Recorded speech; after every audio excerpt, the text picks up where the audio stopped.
Hey everyone, so I made a couple of videos on this subject before regarding legendary weapon archetypes and how good they are, but they were very data driven, very academic. Today I wanted to make a video that is more approachable for new players. We're going to be going over every single legendary weapon archetype from a data driven perspective, but in a more approachable format using this sort of classic tier maker tier list. And we're going to go over all of the archetypes alphabetically from auto rifle all the way down to trace. We're going to be ranking them and we're going to be talking about them using two different sources of data. Number one is this here spreadsheet. Sorry for flashbanging you. These two tabs are going to be very bright. But yeah, number one is this here spreadsheet, which I'll link in the description. This one goes over a bunch of different statistics, whether we're talking crit multiplier, typical minor DPS, body shot minor DPS, elite DPS, boss DPS, total damage for ammo-based archetypes like special and power weapons, as well as a couple small notes. So definitely interesting stuff here. I'm going to be referencing this a lot. And then second, I have this new Tableau visualization tool, which features three different tabs here. The first tab goes over boss DPS for ammo-based archetypes. So that's going to be, again, special and power weapons. You have minor total damage versus DPS for, again, similar ammo-based archetypes. And finally, we have the minor and elite DPS of weapon archetypes. So that's going to be primaries for the most part. But again, I can show you guys rockets, items, and stuff like that, so we can compare them against primaries. Okay, so with that out of the way, newer players, hopefully you can appreciate this. If you've ever wondered, what is a high impact auto? What is a precision auto? What is the difference? One of them is higher RPM, one of them is lower RPM. Why should I care? What am I going to be starting off with? That's going to be a strong base structure that we can build a good weapon off of, right? So if I'm going for like a support auto rifle, for example, is that a good archetype to pursue? Is that even worth farming for?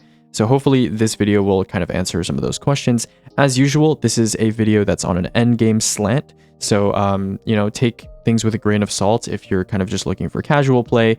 These are not based on enjoyment whatsoever. These are just strictly based on objective end game viability. Okay, so with that out of the way, bit of a long intro, let's go ahead and start with auto rifles. So there's 5 auto rifles in this game right now. The icons that are in this tier list here are actually the weapon that I used to manually find reload values. So a lot of damage spreadsheets online or just data spreadsheets online, they calculate the reload of a weapon using an equation. I actually went into the game and manually tested the reload speed of every single one of the animations from every single weapon archetype here. So because of that, hopefully there's a little bit more accuracy here and a little bit more representation of how you would actually use these weapons in your everyday content, whether it's like GMs, lost sectors, whatever it is. Okay, so let's go ahead and get started with auto rifles. Now, right off the bat, I'm going to go ahead and put the support frame auto rifle in the A tier. And that's because for those of you that aren't already aware, I think this thing has been hyped to the moon and back, and it's deserved. Support frame autos give a 10% boost to you and one of your teammates. And it's a 10% boost that globally stacks with every single buff in the game. So very, very unique in that regard. That's almost an exotic level effect. Lumina does something similar, except for it is an empowering buff. So it doesn't stack with everything, stuff like well, for example. And you, of course, the healing effect is absolutely crazy. The only reason why support autos are not going to be in the S tier is because I think they really strongly fit the definition of strong niche. And that's because the harder the content, I think the better support autos become. But in lower tier content, and obviously if you're solo, support autos really don't have that much viability. I mean, you can use them certainly, but I think a lot of people kind of conflate them as like this role-playing support option. Where a lot of people use them in easier content and think that they're being helpful. And, it's certainly nice to have, but I think it really only becomes necessary once you move into that upper level content where you're trying to, for example, on a day 1, protect a vulnerable teammate that's carrying some sort of relic or has some sort of debuff. Then, these support autos really shine. But in lower tier endgame content, I really do think it's also a primary, right? But in lower tier content, foregoing an energy special weapon that might be of more use to you and using a primary instead, not necessarily the best idea. Okay, now let's talk about the other auto rifles by referencing this archetype damage analysis list here. So if we go ahead and look at all of the different primary weapon families, you'll see that auto rifles are the pink grouping here. And so they're kind of in the middle of the pack here. There's a decent spacing. I want you guys to pay attention to this. There's a decent spacing between elite DPS and minor DPS here. So any sort of weapon family where you see a big space between circles and squares, that means that the elite scaling of that weapon family is not very good. So the damage to orange bars and bulkier red bars is not going to be very good. Okay, so if we go ahead and look at something like a hand cannon, the elite DPS versus minor DPS ratio is very, very small, right? The gap is very small. Auto rifles is kind of in the middle. You know, the gap is fairly large, but it's not as big as something like a Pulse or a Scout. So auto rifles in general are in this bit of an awkward situation where they operate at the same range as a hand cannon, 25, 30 meters, but they do lower minor DPS and they do lower elite DPS and they have lower damage per shot, which means hand cannons can be deceptively more lethal in certain content where you're one-shotting red bars, and so your TTK becomes sort of comparatively different compared to like the optimal TTKs that we have here, which are basically what would happen if you're shooting a really bulky red bar target, right? So interesting kind of concept there. So I'm going to go ahead and split up the remaining 4 auto rifles into 3 tiers. As you can see in the B tier, I'm going to go ahead and place rapid fires because they are substantially better than every single other auto rifle archetype. Obviously, support frames, their minor DPS is a little bit misleading because their projectile nature makes it a little bit less lethal and more difficult to kill enemies, especially enemies that are moving or far away. So I'm going to go ahead and put rapid fire autos as, they have a massive spacer here between them and adaptives, high impacts, and precisions. We're going to go ahead and place them into the B tier. Okay. Next up, I'm going to go ahead and place another auto rifle archetype in the C tier. That's going to be the adaptive. As you can see here, there's kind of like 3 strict groupings. You have high impacts and precisions, which are similar. You have adaptives, which are kind of in the middle, support, which we can kind of ignore, and then rapid fire. So I'm going to go ahead and place the adaptive auto rifle in the C tier. And then we're going to place high impacts and precisions in the D tier to finish our auto rifle sort of archetype ranking here. Okay. So just to be clear here, that's not to say that these are unusable in in-game content or anything, but if we're going strictly on damage profile and relevant engagement range, support frame autos are obviously incredible utility in in-game content, especially the lower power you go. And then I think rapid fire autos are really the only, strong contenders when it comes to damage profile compared to a lot of the other primaries, which we're going to discuss, as you can see here. Precision and high impact and adaptive frame autos not looking too good if you look at their square location compared to all of these other squares, which we're going to talk about in the near future. Okay, so with that out of the way, let's go ahead and talk about Breech grenade launchers next. Breech GLs are one of the most diverse weapon families in Destiny 2. All 5 of these Breech GLs archetypes kind of do something different, okay? Now, one of the only S tier archetypes in this entire list is going to go to the Area Denial Breech Grenade Launcher. And I don't really think I need to talk much about this. If you've been playing the game recently for like the past season or 2, these things are crazy ammo efficient. They're crazy good for building Transcendence. You can use them for damage, even though they don't stack with other people. I think they're still relatively useful for damage, especially in solo/challenge content. These are just excellent overall. One of the most ammo efficient weapons we've ever seen. Excellent perk interactions with stuff like attrition orbs because of their high hit to mag ratio. Just absolutely excellent overall. Definitely something I would consider meta defining. And in endgame content, you are, very rarely going to see an endgame player leave base without, an area denial in hand. So again, easy S tier pick for me. Not really relevant to talk about their DPS structure or profile compared to other Breech GLs here because they're quite different, but they are very unique and very, very powerful.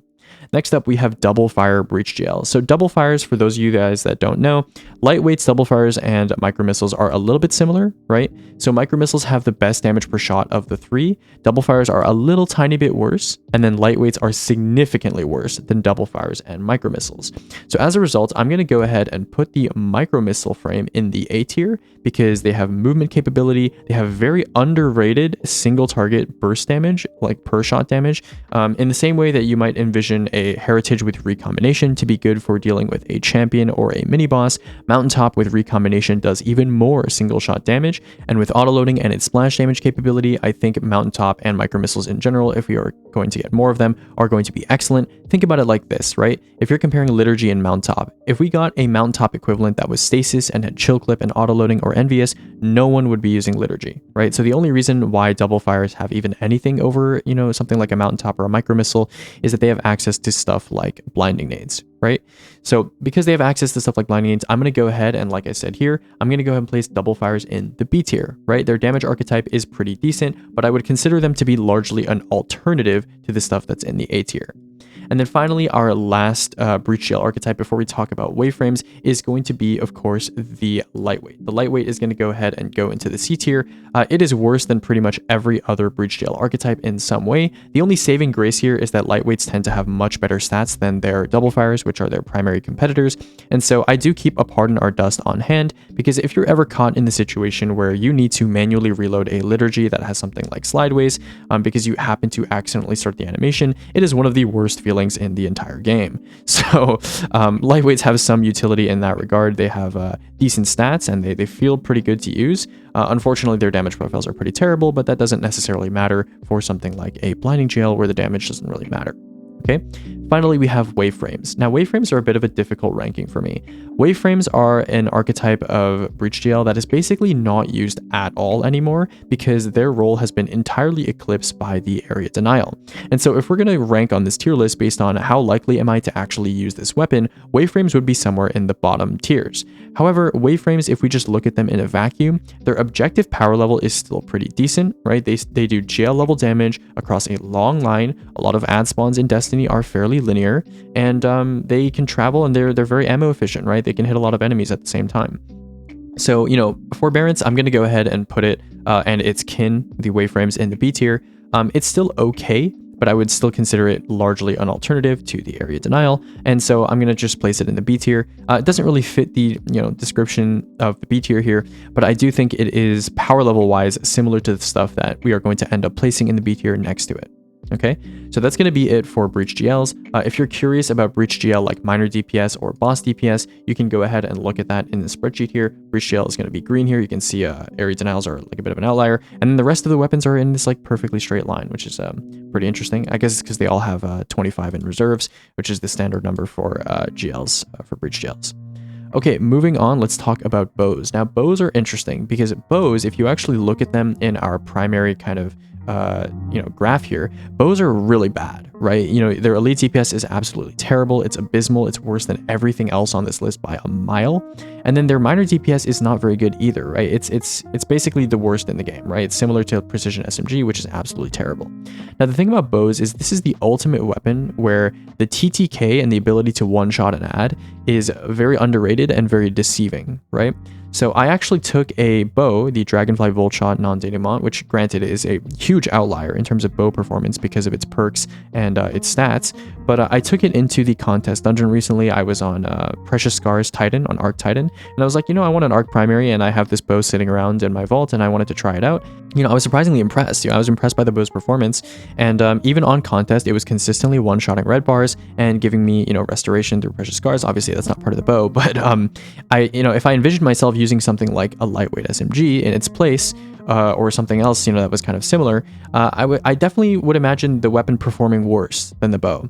So despite the bow having, such a terrible kind of stat line here, I do think it's deserving of being higher than like in the E tier or something like that, right? So if we're going to go by just raw performance, I'm going to go ahead and place the precision bow in the C tier, right? So let me go ahead and find that here in the C tier, and then I'm going to go ahead and place the lightweight bow in the D tier. Now, some of you are probably aware that Bungie buffed lightweight bows semi-recently, and they do almost the exact same per shot damage to the precision bow. But again, those of you that are probably knowers about this whole bow debacle, you probably are aware that precision bows feel a little bit better than lightweight bows. Lightweight bows have an awkward draw animation, in my opinion. Both of them hit essentially the same fire rate, so precision bows, in actuality, I do think they are a little bit better in terms of minor DPS when it comes to actually playing the game. And I don't think the reduced draw time of the lightweight bow is actually a factor once you account for stat increases.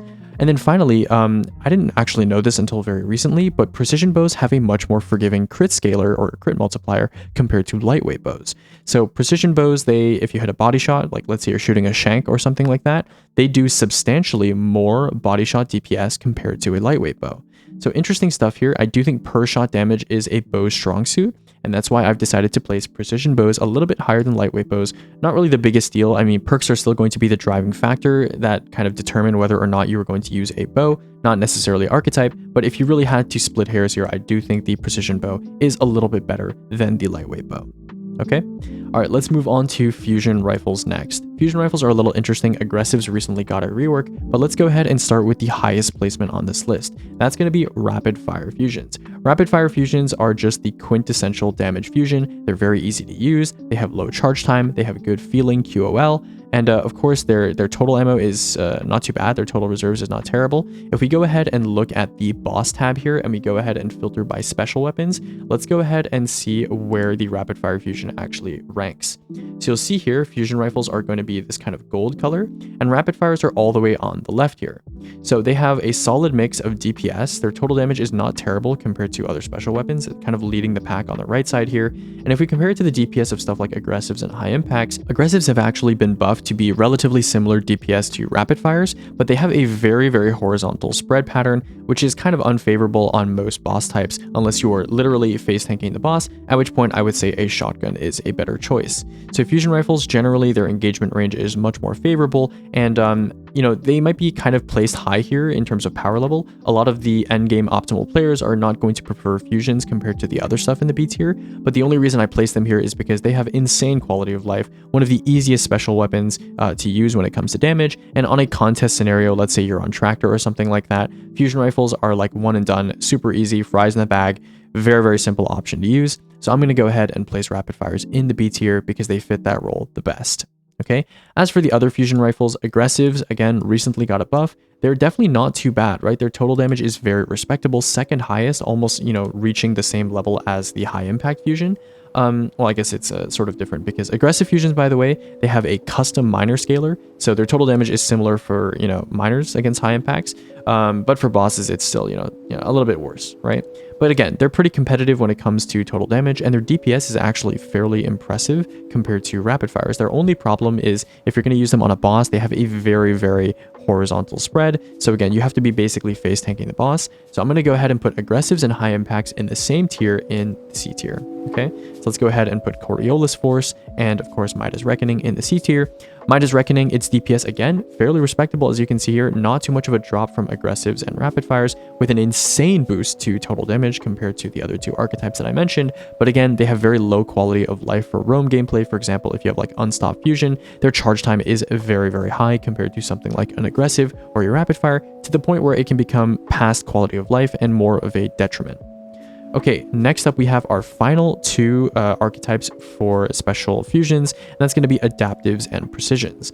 Now, the interesting thing about adaptives and precisions, I already knew precision fusions are just by far the worst fusion archetype in the game. If you look at it over here, they're basically just strictly a negative outlier, but I was surprised that adaptives are as bad as they are.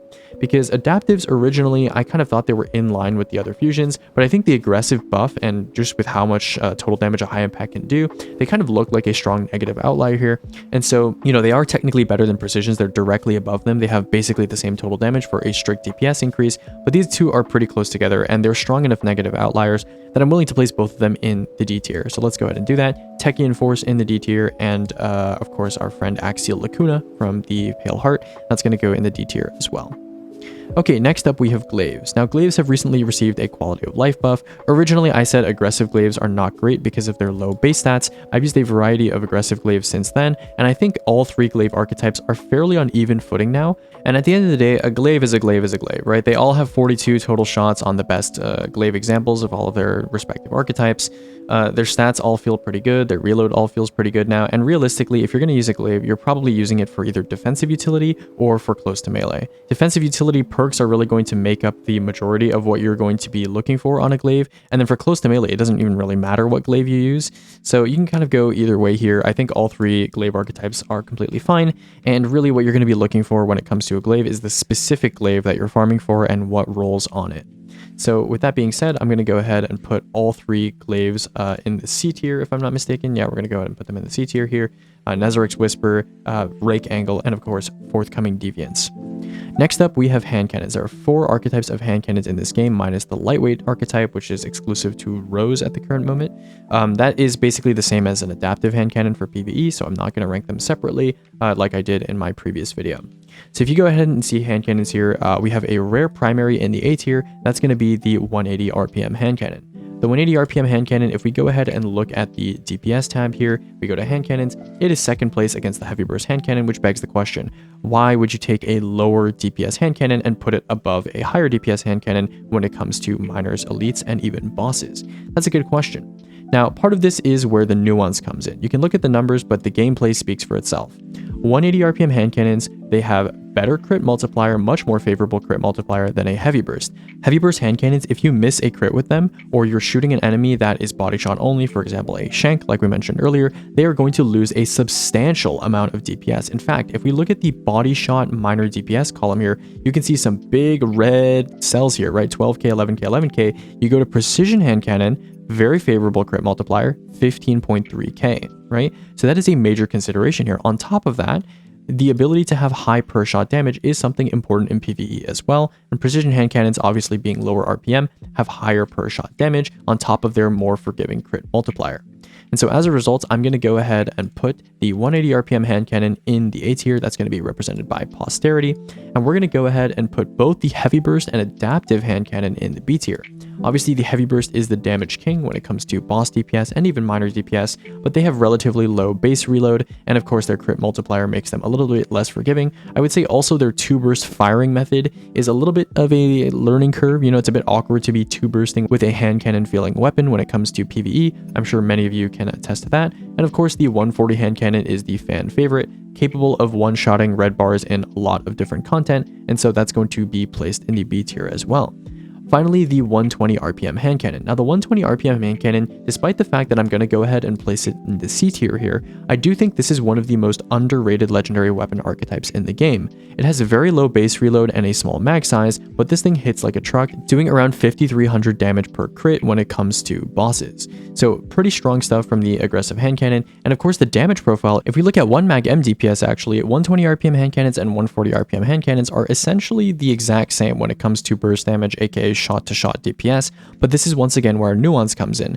Typical MDPS really highlights the difference in base reload values and animations between different weapon archetypes. Aggressive 120 hand cannons are known for having very, very slow reload animations, very low base reload, very poor stats, and that's reflected here. As you can see, this gap is substantially wider than this one. So typical MDPS, these black cells here tell you what I think is really important when it comes to PvE, and you can see why typical MDPS might take precedence over 1 mag MDPS here. Aggressive hand cannons and their reliance on needing a good reload perk to be competitive, as well as their relatively small base mag size, is going to be placing them in the C tier.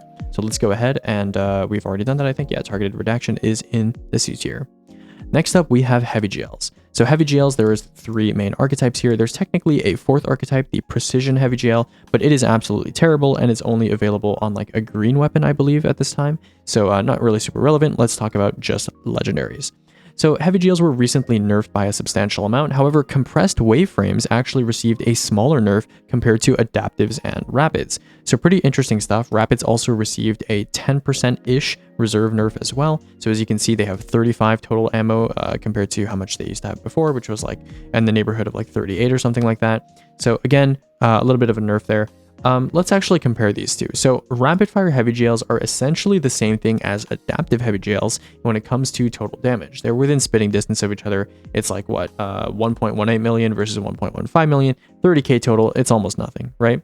But their DPS is around 8% higher. So generally speaking, you're still going to want to pick a rapid fire heavy GL when it comes to DPS over an adaptive. There's really no reason to go for the adaptive. It doesn't really have higher total damage. They're essentially identical, right? So rapid fires, if you're going for raw solo DPS, they're still going to be the pick for legendary weapons without galley. So I'm going to go ahead and place them in the A tier, represented by Caraxes. And then adaptives are basically just slightly worse rapids. So I'm going to go ahead and, logically put them in the B tier.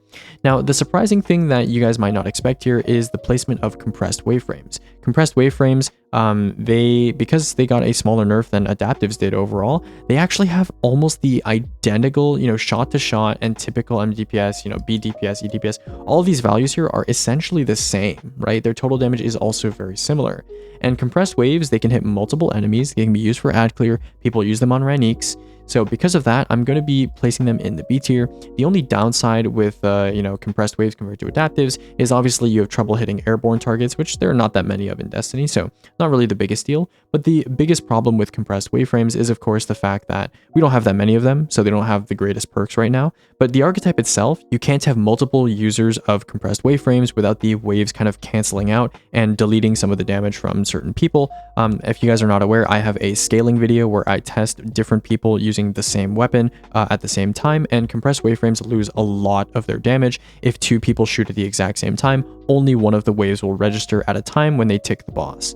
So something to note with compressed waveframes, I don't think their placement would necessarily differ if stacking wasn't an issue with multiple players, but just something to know in terms of like why they're in the same tier as adaptives. Next up, we have linear fusions. Linear fusions recently got like a 10%-ish buff, so a bit interesting. Linear fusions are characterized by having a very, very punishing crit multiplier. You need to hit your crits for this weapon to be even remotely viable. And even when you do hit your crits here, let's go ahead and look at the boss tab here. You can see that if we switch our filter to power weapons over here in just a second, let's just let it load. Yeah, if we go ahead and look at power weapons here, linear fusions are not looking too good, right? They're right over here when it comes to DPS, significantly lower than the 1 mag DPS of something like a rocket or a heavy GL, even worse than swords, right? And swords are, non-crit weapons. I guess they're both kind of niche in their own way. Linears require crits, swords require being in melee range. But again, you can see here that they're easily bottom of the pack. When it comes to total damage, they do okay, but in terms of DPS, they're not that far off from machine guns, right? They're really not that far from machine guns, and machine guns obviously have higher total damage as well. So again, linears are kind of in a weird spot right now. Obviously, with particle being in the meta, people are more willing to use legendary linears, but the main problem with linears right now is that they have worse total damage than exotic heavies, and those exotic heavies also have substantially higher DPS. Whereas rockets and heavy GLs, there is a reason to use them over certain exotic heavies because of their burst damage capabilities, whereas linears, there's not really a reason to forego using an exotic heavy in something like a day one or a contest environment. So as a result, linears, I'm going to go ahead and place the adaptive burst linear, the higher DPS version of the two, in the C tier, and I'm going to go ahead and place the cataclysmic / precision linear fusion rifle in the D tier. Okay, not very good in today's sandbox in terms of endgame content, even if you're not playing optimally. All right. Next up, we have machine guns. Now, machine guns are a little interesting. There's 4 archetypes here, and I think most people haven't really mathematically understood how these archetypes work. So obviously, the higher RPM machine guns are going to have lower total damage but higher DPS. That's typically how things work in Destiny. But a lot of people conflate, weapon quality with archetype quality. For example, Commemoration, a community fan favorite, is an adaptive frame, and so people tend to think adaptive frame machine guns are good because a lot of the good machine guns in this game are adaptive frames. However, that's not necessarily the case. If we go ahead and look at the archetype damage analysis tab and we go to minor DPS versus total damage, you can see machine guns here are, well, I mean, there's a small negative outlier, and that's going to be adaptives. They're largely a straight line. But the main things here are that high impact machine guns are a crazy outlier when it comes to total damage. And as for the rest, the DPS differences are not particularly large. And so as a result, I'm going to go ahead and give high impacts a B tier. I do think they are the best archetype of machine gun, but not by much. Realistically speaking, I was talking to one of my friends when I was making this tier list, and we both agreed that in most content, you don't tend to run out of machine gun ammo. As you can see, they have insanely high minor total damage. So, it's not really a big deal in terms of total damage. I just think this outlier, as you can see by this very dark green from conditional formatting here, that high impact machine guns are a very, positive outlier when it comes to total damage, even if that's not a factor that is super important. So, take these ratings with a grain of salt. It's not super important. All machine gun archetypes are kind of fine. I do think rapid fires are a little unstable and hard to get very precise ammo counts with when it comes to deciding how much you want to fire. But besides that, machine guns are pretty chill. It's really going to be dependent on your origin trait, your perks, that really kind of determine whether or not you want to use a specific machine gun or not. But in terms of archetypes, if you want the actual math, this is what the family kind of looks like. Okay, so machine guns, again, C tier, B tier, and C tier, right? That's going to be Commemoration, Promemoria, Speleologist, and Fixed Odds. Okay, next up we have a primary group. This is going to be pulse rifles. Pulse rifles are having a little bit of time in the spotlight right now. Pulse rifles were famously terrible a couple years back when I first started playing Destiny, so it's nice to see them kind of wallowing in some glory now. If we go ahead and look at pulse rifles in the minor tab here, or technically the DPS tab here, you can see pulse rifles are very strong when it comes to red bar ad clear, but very weak when it comes to elite DPS, right? Elite ad clear. And I actually took a rapid fire pulse, grid skipper in particular, into the contest dungeon this past weekend, and I did notice that grid skipper was fairly good, again dealing with red bars, but the second you encounter an even slightly tanky target that is classified as an elite, these things drop off a cliff. It felt like I was shooting a pea shooter. So pulse rifles, I'm not going to give even some of them, despite the fact that they have very strong minor DPS, anywhere near the same love and affection that I gave to the 180 RPM hand cannon. So pulse rifles, I'm going to go ahead and place the vast majority of them in the B tier. I might be wondering, what are the ones that are not in the B tier? And that's a good question. That's going to be the aggressive burst and the high impact. Aggressive burst, on top of having a weaker damage profile compared to the majority of the pulses that are in this little cluster here, they also are a little bit awkward to shoot. It's a little bit awkward to hit all 4 crits with a pulse rifle on a especially long range target, similar to how using a 2-burst hand cannon is a little bit awkward, maybe a bit of a learning curve for some people. And then high impact pulses in general, their RPM just feels absolutely terrible to use in PvE, on top of having by far the weakest damage profile. If we go ahead and look at pulses here, this lowest dot here, this lowest square, is going to be high impacts, and the next over is going to be aggressive burst, which is why I thought that both of them deserve to be in a lower tier. So if we go ahead and look at this list here once more, we're going to go ahead and put adaptive, this is adhortative, in the B tier if I'm not mistaken. We're going to go ahead and put corrasion in the B tier, kind of an outlier in terms of range. Messenger, that's the high impact, that's going in the C tier. Lightweight shattering bone, that's going in the B tier. A lot of people like lightweights. Rapid fire oversoul edict in the B tier, and that's going to be it for pulses. Next up, we have rocket launchers. Now, rocket launchers are seeing a bit of a resurgence because of, Time Lost Magazine on Hesitant Vengeance being very good, and the recent Heavy GL nerf making them a little bit more viable in general. Rockets are really simple, right? Aggressive rockets are the best. They have, they mix good total damage, right? They mix good ammo count with good per shot damage, highest back-to-back fire rate as well. Aggressive rockets are the whole package. When it comes to optimal endgame play, rocket launchers, specifically aggressive rocket launchers, ignoring the artifact, which we do in these tier lists, are the best burst damage legendary archetype in the game, right? So we're going to go ahead and put them in the S tier where they belong. And then every other archetype is worse for some reason, right? For one reason or another. Adaptive rockets have one less rocket and are technically lower in terms of back-to-back fire rate. If you had a reconstruction, for example, Hesitant Vengeance, which doesn't exist, but let's say it has reconstruction, and then you have a reconstruction Apex Predator, the Hesitant Vengeance is going to be able to get off those 2 rockets slightly faster than the Apex Predator. And then we have high impacts and precision rockets. High impacts have decent total damage. They have higher total damage than aggressives. So we already kind of demonstrated that, a high impact rocket being a high impact rocket and losing a little bit of damage per shot is not necessarily the worst thing in the world. We compared Tomorrow's Answer versus other competitive rocket rotations and heavy gel rotations last season, and it was still an absolute slapper, an absolute banger last season, even back then. So high impacts are not actually too terrible. I'm going to go ahead and place them in the B tier.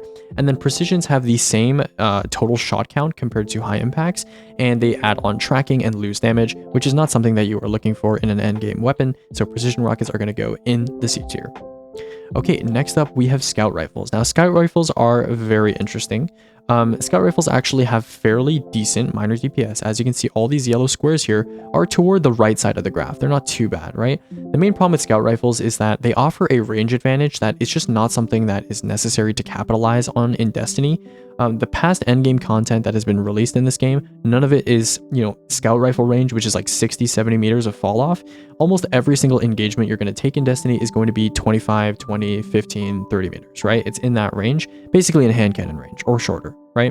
Scout rifles become more awkward to use the closer an enemy is toward you, and then obviously their range advantage doesn't provide them with anything, on top of their very poor elite scaler, right? Their very poor elite scaler means that, as you can see over here, these yellow circles are going to be in pulse rifle territory. They have worse elite scaling, worse elite DPS than something like an SMG or even an auto rifle, right? So scout rifles are going to struggle with that a bit for sure, but let's go ahead and start from the top. Rapid fire scouts, going to put them in C tier. If you go ahead and look at the rapid fire scout archetype, which is going to be this one over here, a clear outlier when it comes to being in the scout family. High impacts, lightweights, and precisions are kind of in this little cluster here, whereas rapid fires are kind of breaching into sidearm minor DPS territory despite their poor elite scaling. So I'm going to go ahead and put the rapid fire scout representative here, Fang of Irut. We're going to go ahead and place it in the C tier, and we're going to move on.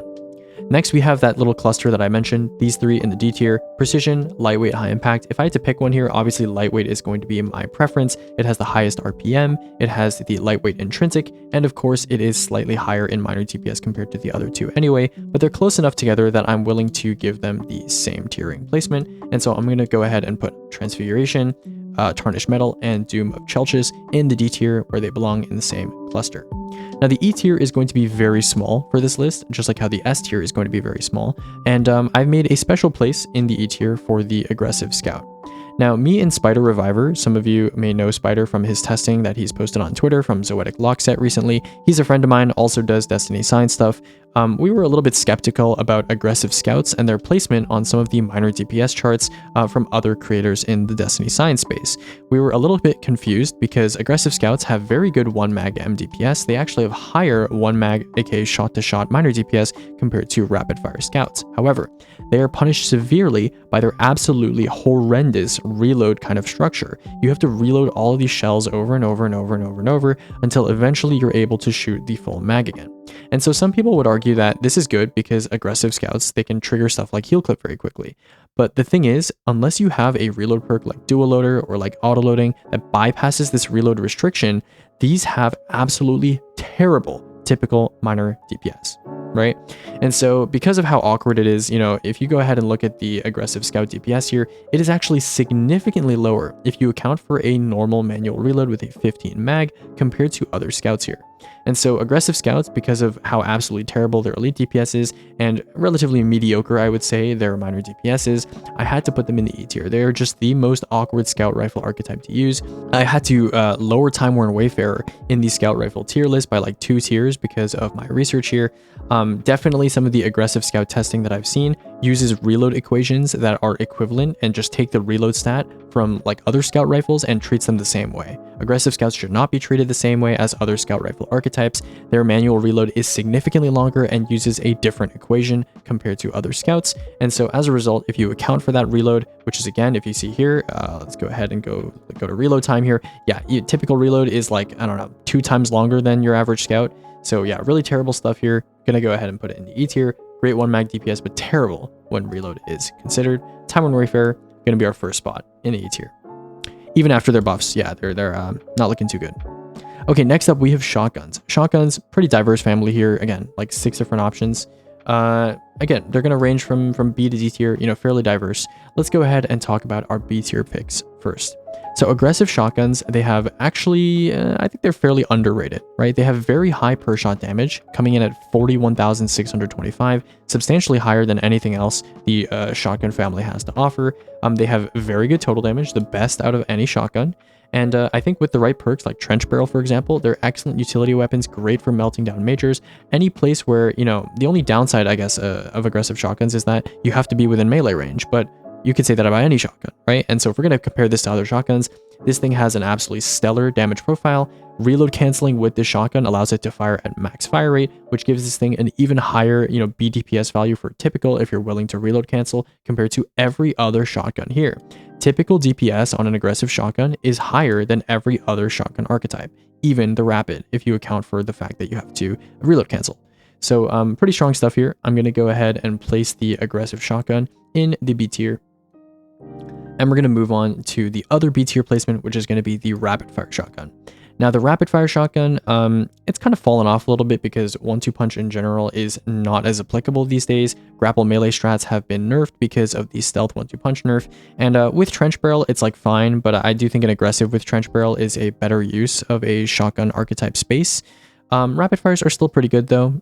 They still do good burst damage, stuff like, you know, until its return with Cascade. Pretty good. If we ever get a double damage perk rapid fire with like Cascade and Surrounded or something, I could see this making the rounds for sure. But again, just not as relevant anymore. I'm still willing to put in the B tier, but certainly not like an A tier pick if we're comparing to the other stuff that's in the A tier, like you know, rocket sidearms and stuff like that. So gonna go ahead and place our rapid fire candidate here until its return into the B tier next to Imperial Decree. Next up, we have our C tier placements. That's going to be the lightweight shotgun and the pinpoint slug shotgun. Now, the lightweight shotgun, its biggest fault, I suppose, is going to be total damage, right? Rapid fires have significantly higher DPS than lightweights, but actually have higher total damage than lightweights. So it makes sense why the lightweight shotgun should be lower. People used to take lightweight shotguns a lot for 1-2 punching because they have really high handling, good quality of life, nice intrinsic, and solid DPS. Their shot-to-shot DPS is actually fairly competitive, but again, really low reserves. So again, if you're like a speedrunner and you need a shotgun that can one-shot something and you want it to have very high, quality of life, really high handling, lightweight shotguns are still going to be a good idea, but certainly not deserving of being in the B tier next to rapids and aggressives. So I'm going to go ahead and put Swordbreaker into the C tier next to Fang of Your Ute from the same raid. And we're going to go over our final C tier option here for shotguns, and that's going to be slugs. Now slugs, they've really been on and off since the quick swap nerf. I would say they are still sort of useful when it comes to per shot damage, right? They're excellent recombination users, but I think if we got an aggressive shotgun with a recombination, maybe people would rethink that a little bit. Obviously, because of Unvoiced, I believe it's called. Correct me if I'm wrong here. I haven't memorized all the different weapons from the dungeon, but because of Unvoiced with redirection and bait or redirection and Vorpal, people have been reconsidering slugs for DPS, but I think that's mostly a function of the perks and not necessarily a function of the archetype. So again, nice compatibility with burst perks, but not necessarily amazing or mind-blowing. Just going to go ahead and put it into the C tier. Okay, next up we have the D tier. That's going to be home to the heavy burst shotgun as well as the precision shotgun frame. Now the heavy burst shotgun frame, on first glance, its BDPS is pretty good, right? 1 mag BDPS is 50.3k. That's going to be second place to only the rapid. The only problem with this is that heavy burst shotguns require you to either use Grave Robber to reload them to bypass their insanely terrible manual reload. Reload canceling also sucks on this for obvious reasons because you need to load like 16 times for a 16 mag. Or if you want to preserve their total damage capabilities, you need to use 4 times a charm. And so as a result of that, I don't know, heavy burst shotguns, like mathematically, they're not too bad, right? In terms of, if we go to the, boss damage tab here, and we go and we filter by special weapons, and we go ahead and look at shotguns, which are the kind of blue over here, you'll see heavy burst shotguns are not that terrible, right? They're like better technically than like a slug in terms of damage profile. But heavy burst shotguns are just really awkward. There's like no place I can really see you using them, and their reload time is basically like an aggressive scout problem. It's like doubled compared to a normal shotgun that loads, shells one by one. It has like double the mag size. And so as a result, heavy burst shotguns are, I don't know, they're just kind of awkward. They don't offer enough. They don't bring enough to the table. They don't have a high enough DPS increase over something like a slug or even something like a rapid fire to be really worth considering in most cases. They're just too awkward to use. I'm going to go ahead and put them in the D tier. Precision shotguns, they're basically slugs except for they're harder to hit crits with. They do basically the exact same kind of DPS. They have the exact same damage profile as like a slug. The only thing is a slug has a much more longer effective range in PvE. Precision shotguns just don't really bring anything to the table. And in terms of like damage, they're just, they're down here, right? They're not particularly great. Whereas slugs, they're excellent for using with Envious Arsenal or for triggering Cascade Point. Precision shotgun, you can't really say the same thing, right? So as a result, I'm going to go ahead and put Arcane Embrace and of course our Precision Shotgun, Prophet of Doom into the D tier.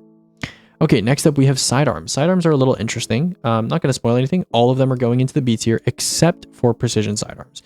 Precision Sidearms, they just have, a relatively large, I would say, step down when it comes to DPS compared to the other sidearm archetypes here. And in a field where I was comparing against stuff like a 140 RPM hand cannon, Precision Sidearms are not that far off in terms of damage profile from the 140 RPM hand cannon. If we go ahead and go to the DPS tab here, we go to Sidearms. Precision Sidearm is all the way down here. We go to 140 RPM hand cannon. That's kind of in the middle, isn't it? Right?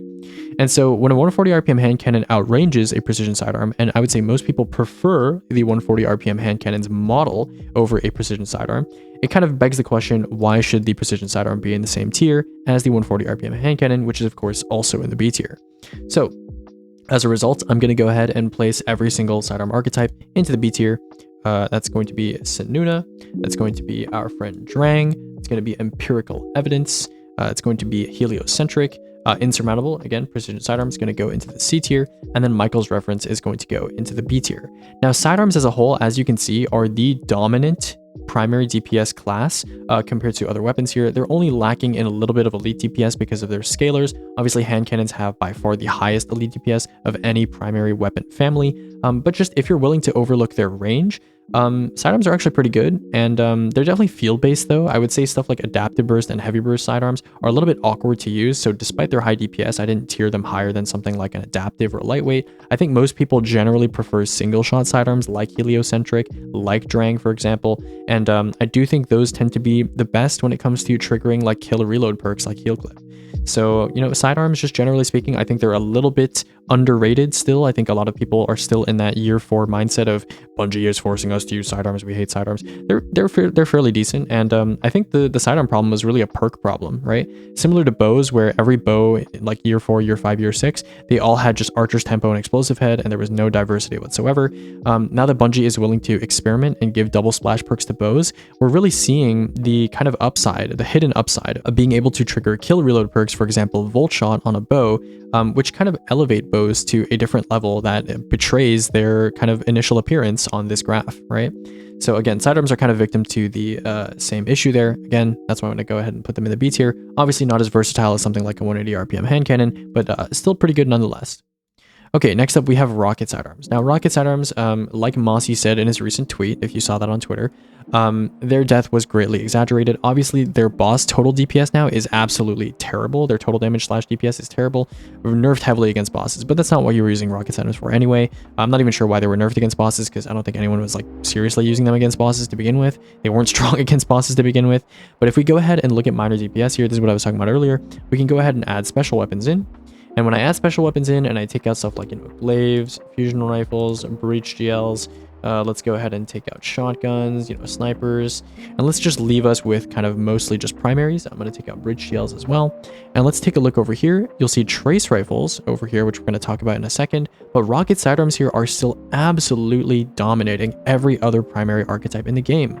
Even the best primary archetype when it comes to minor DPS, which is the adaptive burst sidearm, or even stuff like a 180 RPM or a 225 RPM hand cannon, rocket sidearms are absolutely blowing them out of the water. Of course, rocket sidearms have very high damage per shot against minors as well, which is excellent. Something we talked about earlier is the nuance of being able to one-shot a red bar on contest is very important, and rocket sidearms have the highest damage per shot mixed with quality of life and of course explosions and very good compatibility with kill reload perks. So rocket sidearms, despite their nerfs and despite their reserves nerfs, you know, despite their detonation / blast / impact ratio changes, they're still very, very good, and their per shot damage is excellent. They also have very, very famously forgiving crit multipliers. So for enemies that don't have crits, or if you are a little bit inaccurate, which, you know, it's a rocket sidearm, you can be, very, very forgiving, very, very consistent, in the same way that the rapid fire fusion, despite the fact that mathematically it's not that great, very high quality of life, rocket sidearms are also very high quality of life.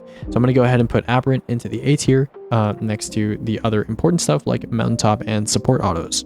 Next up, we have the forgotten child of the primary family, and that's going to be SMGs.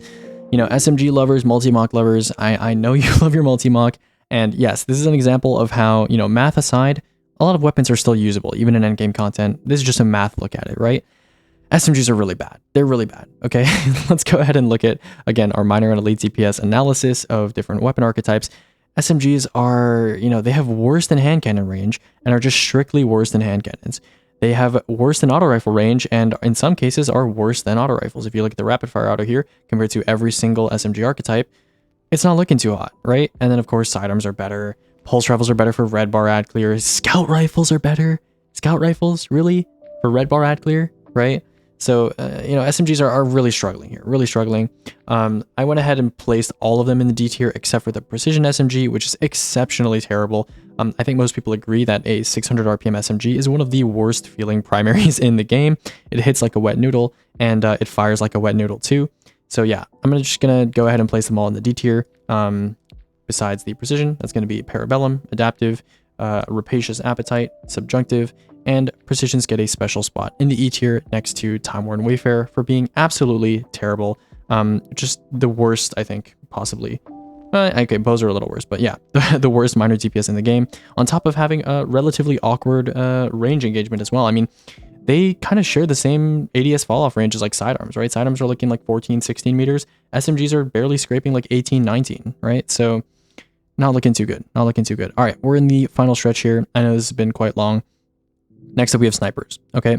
Snipers are in an interesting situation because when you want to use a special weapon that is ranged and can add to your total damage, for example, like on Zoetic Lockset Day 1, snipers are kind of like your guy, right? Like there's no other real option there. So they don't really have competitors in terms of other special weapons that do kind of the same thing. But that being said, there is definitely some differences between them that we need to take note of, okay? Rapid fires are easily the best. If we go ahead and look at the boss tab of the damage analysis tableau here, let's go ahead and look for snipers. Snipers are the red here. It's this little triangle. Rapid fires are an insane outlier. As you can see, they are just towering over adaptives. They have better total damage and they have better DPS, which is, it's quite rare to see that on weapon archetypes. Adaptive snipers still absolutely need a buff, so a bit awkward. So rapid fires, again, we're going to go ahead and place them in the B tier. They're similar viability to rapid fire shotguns. They both have different range restrictions, but rapid fire snipers obviously have much better total damage and access to 4 times a charm, whereas rapid fire shotguns have higher DPS and require you to be in melee range. So I thought they were, it's reasonable to kind of put them in the same tier. Aggressive snipers, I would say their damage profile is not excellent either. But something that's underrated with aggressive snipers is their per shot damage is quite high, and they have good compatibility with stuff like 4 times and triple tap on stuff like, for example, Keen Thistle, right? So that's definitely worth putting them higher than something like, the D tier. So I went ahead and placed aggressive frames in the C tier.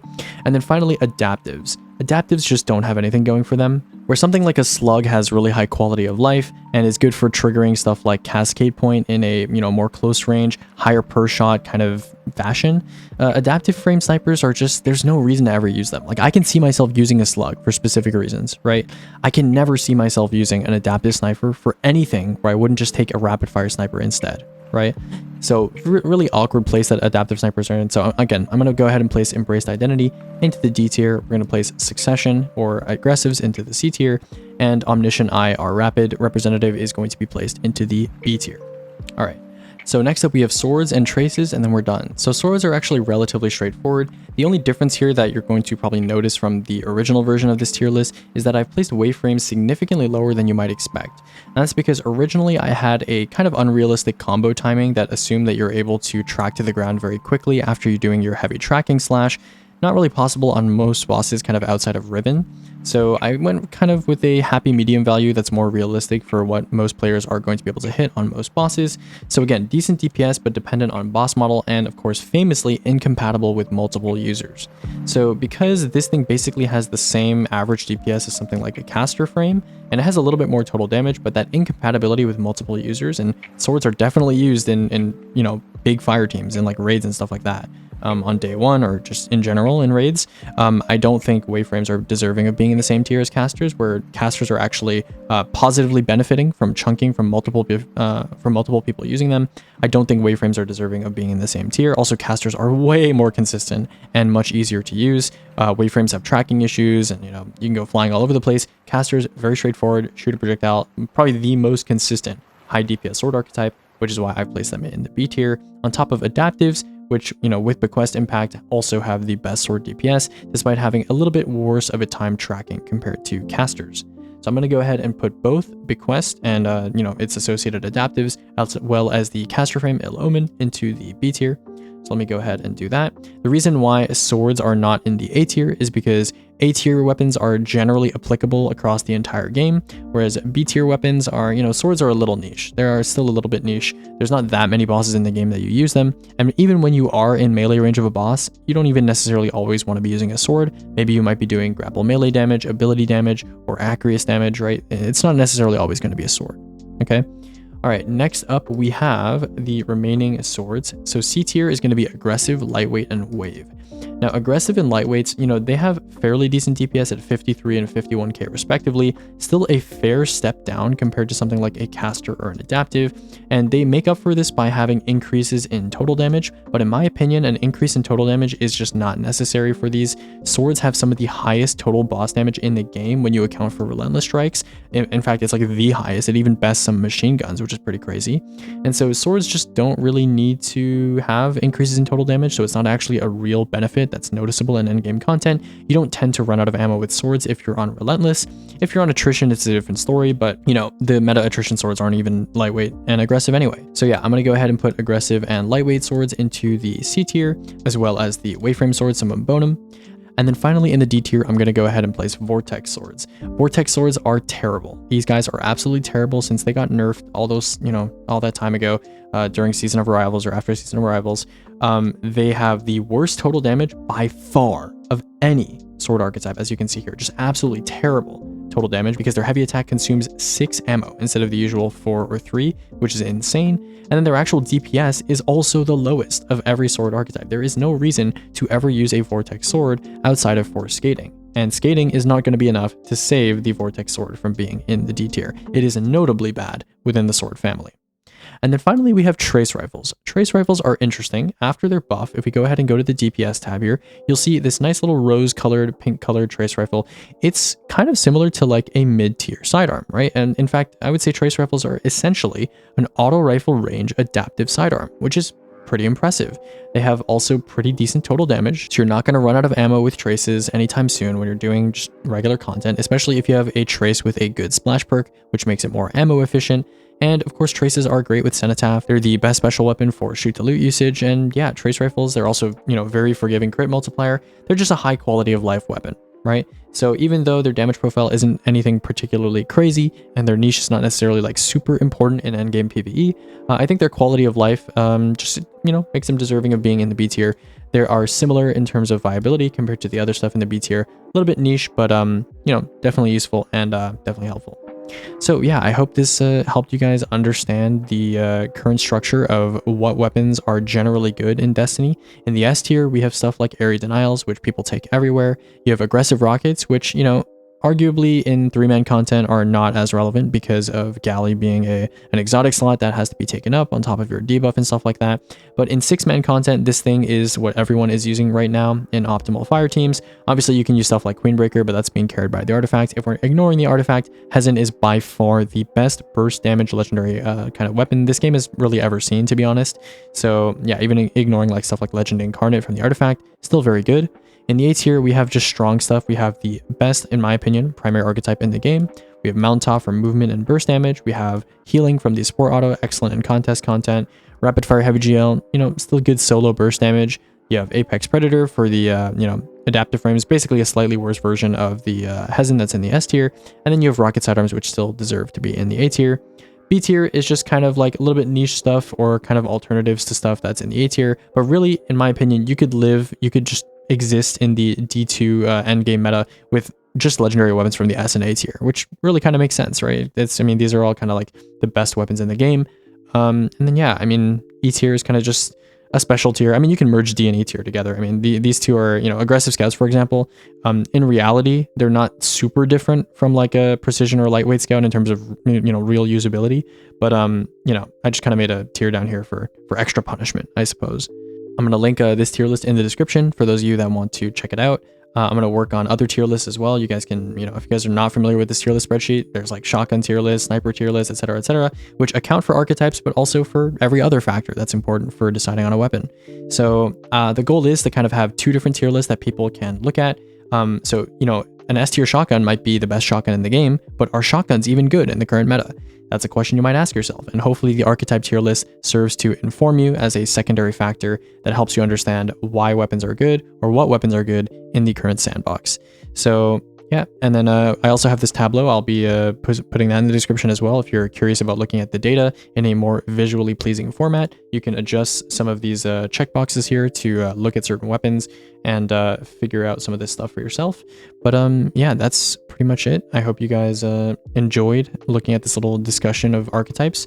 And yeah, let me know if you have any questions. Some of the B and C tier stuff I was really conflicted on. So if your favorite weapon archetype, you think it's deserving of being higher by like 1 tier in the C tier, like a certain primary or something like that, no hard feelings or anything. It's just, you have to split hairs and decide where to split the tier at some point, right? The B and the C and the D tier, some of these blend together a little, right? Yeah, but that's pretty much it. And I'll see you guys later. I'll probably be doing like a duality breakdown next. Is probably next on the menu. So yeah, I'll see you then.